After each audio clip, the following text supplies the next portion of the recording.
Welcome back to the deep dive. We had a listener recommend the expanded edition of Blue Ocean Strategy. Oh, yeah, by W. Chan Kim and Renee Mauborgne. That's the one. It's all about making the competition irrelevant.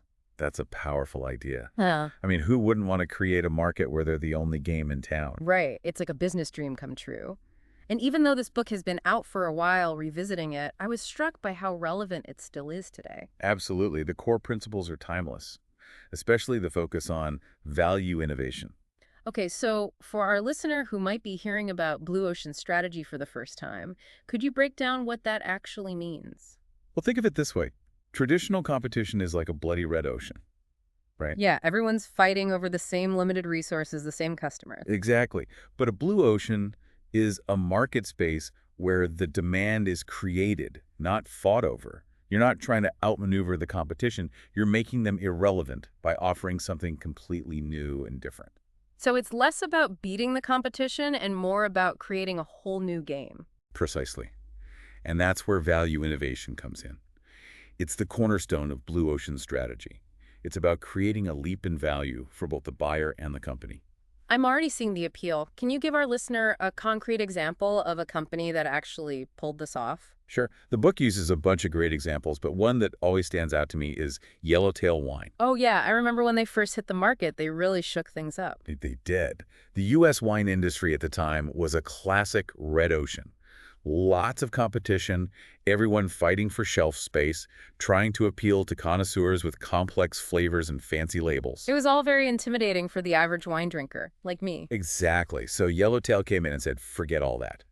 They focused on making wine fun, easy to choose, and approachable. And it worked. Suddenly, you didn't have to be a sommelier to enjoy a good glass of wine. Right. They applied what Kim and Mauborgne call the Four Actions Framework. It's a simple but powerful way to create value innovation. Okay, I'm all ears. Break it down for us. So the first action is to eliminate. In this case, Yellowtail eliminated all the jargon and complexity that intimidated casual wine drinkers. No more talk of tannins and oak. Exactly. Yeah, They kept the descriptions simple and straightforward, focusing on the basic flavors. that makes sense. They wanted people to feel comfortable, not confused. What was the second action? Reduce. They reduced the number of choices, offering a limited selection of popular varieties like Shiraz and Chardonnay. So instead of overwhelming customers with options, they streamlined the decision-making process. Exactly. Then they raised the fun factor by using those colorful, eye-catching labels and a playful brand personality. Yeah, their whole marketing campaign was about making wine less stuffy and more accessible. Right. And finally, they created a whole new image for what wine could be, something casual, social, and enjoyable, not just for special occasions or fancy dinners. And by applying these four actions, they didn't just steal market share from existing competitors, they created a whole new market segment. Exactly. They attracted people who had never considered themselves wine drinkers before, people who were intimidated by the traditional wine world. That's a perfect illustration of how value innovation can create a blue ocean. You're not just playing the existing game better, you're creating a whole new game altogether. Precisely. And the book provides a framework for doing just that. Okay, I'm officially intrigued. Tell me more. Well, the authors argue that to truly achieve blue ocean strategy, we need to shift our thinking from structuralist to reconstructionist. Honestly, that's the part where I had to slow down and reread a few times. What does that even mean? It's about breaking free from the limitations of your industry's existing boundaries. So, like, stop thinking inside the box. More like stop assuming there even is a box. Structuralist thinking keeps you trapped in the red ocean, constantly comparing yourself to the competition, fighting over a fixed market share. Makes sense. So, what in this reconstructionist thinking look like in practice? It's about challenging the underlying assumptions of your industry, asking why things are done a certain way, and then exploring if there might be a better way. So, instead of just accepting the rules of the game, you're rewriting them. Exactly. And that's how you find those blue ocean opportunities. Okay, I'm starting to get it. But how do we actually find these opportunities? Do we just have to wait for inspiration to strike? That's where the book gets really practical. It provides a framework called the Six Paths Framework. It's like a treasure map for finding those hidden blue oceans. Oh, a treasure map. I'm ready to set sail. Well, then let's dive into those six paths. Lead the way. All right, so the Six Paths Framework. Think of it as a toolkit for breaking free from the confines of your industry and discovering new value frontiers. I like the word framework. It suggests a structured approach, not just random brainstorming. Exactly. Each path offers a different perspective, a different lens through which to view your market and your competition. So, where do we start? What's the first path? The first path is all about looking across alternative industries. So instead of getting laser focused on your direct competitors, zoom out a bit. So, like, if you're a hotel chain, you might look at what Airbnb is doing. Exactly. Or if you're a traditional taxi company, you might study ride-sharing services or even public transportation. It's about understanding how people are already solving the same basic needs, even if it's outside of your traditional industry. Right. A classic example is NetJets, the fractional jet ownership program. Oh, yeah. They created a whole new market by offering the benefits of private jet travel without the huge expense of owning a whole jet. Precisely. They saw that there were people who wanted the convenience and flexibility of private air travel, but couldn't justify the cost of full ownership. So they created a solution that bridged that gap. It's like finding those hidden pockets of unmet needs that no one else is really addressing. Exactly. And that's what Blue Ocean's strategy is all about. Okay, ready for path number 2? Hit me with it. Path 2 is about looking across strategic groups within industries. Okay, break that down for me. What are strategic groups? Think of them as the different segments within your industry that target distinct customer groups or offer different levels of price and performance. Like in the automotive industry, you have luxury cars, economy cars, SUVs, trucks. Each group is catering to a different type of buyer. Ah, I see. So this path encourages us to look for opportunities to combine the best elements of different groups and create something new. We got it. A perfect example is Curve's fitness centers. Oh, yeah. They really tapped into a huge market of women who weren't being served by traditional gyms. Right.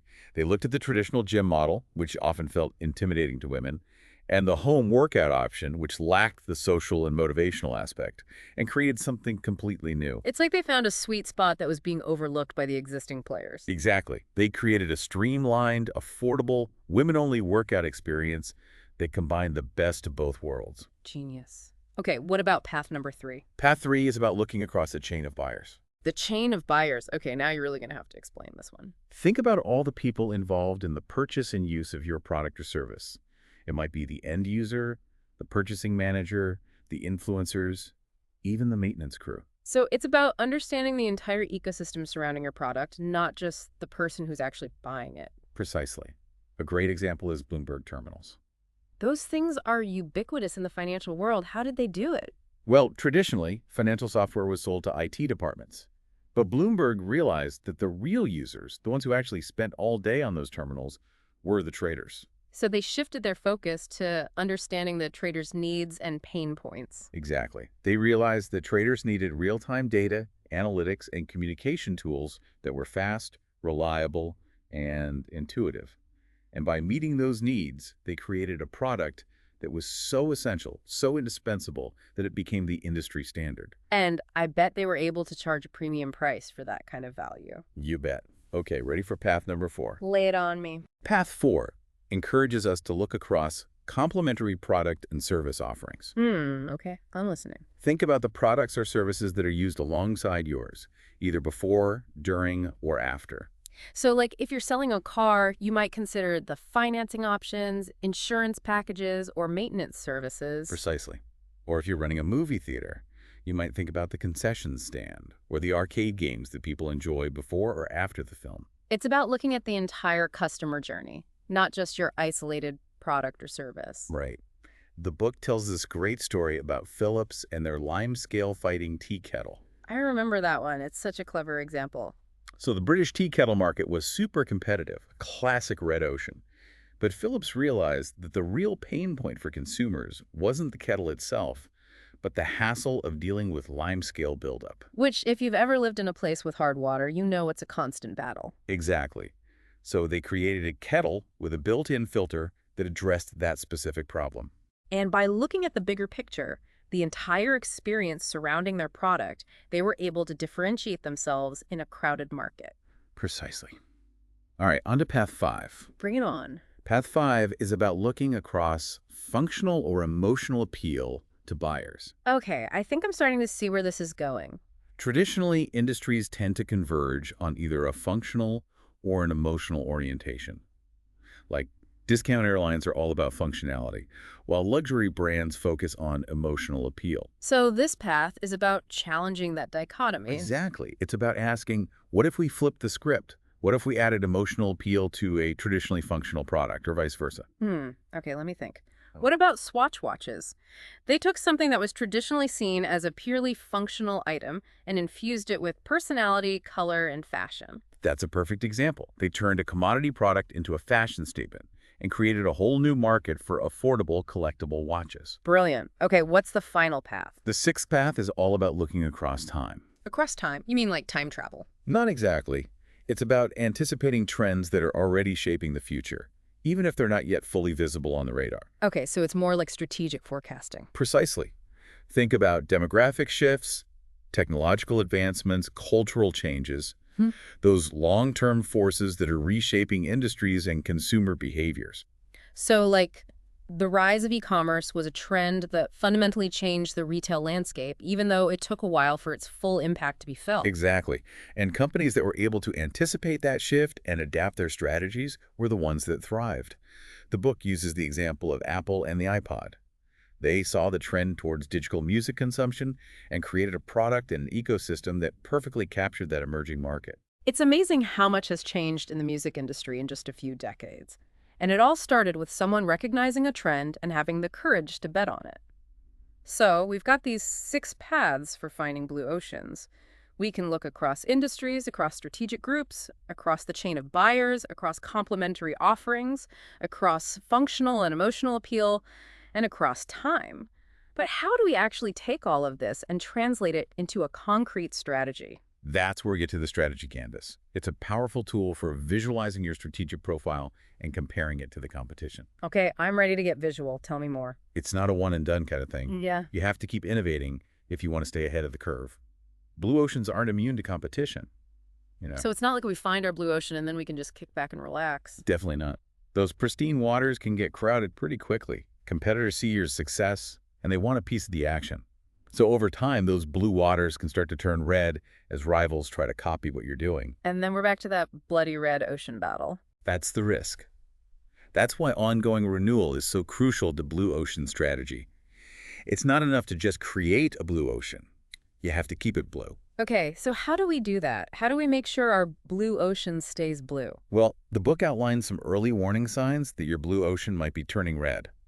One is when your value curve starts to converge with your competitors. The value curve. Remind me what that is again. Remember, it's that visual representation of your strategic profile. It shows how you're offering different levels of value across the key factors that customers care about. So if your value curve starts to look a lot like your competitors, it means you're not offering anything truly distinctive anymore. You're just blending in with the crowd. Exactly. And that's a sign that your blue ocean is starting to shrink. Okay, so we need to keep an eye on our value curve. What else should we be watching out for? Another sign is when your growth starts to slow down. You're not attracting those big waves of new customers anymore. You're fighting harder for a smaller share of the pie. And that's a recipe for disaster. It is. So the key is to be proactive. Don't wait until the red ocean is lapping at your shores before you start thinking about renewal. So how do we stay ahead of the game? Monitor your strategic canvas regularly. Look for those early warning signs that your blue ocean might be turning red, and be prepared to adjust your course. It's like being a surfer, always scanning the horizon for the next big wave. Exactly. And the book gives a great example of a company that's mastered this art of renewal. Salesforce.com. Ah, yes. The CRM kings. They've been at the top of their game for a long time. For almost 2 decades, yeah. They created the blue ocean of on-demand CRM.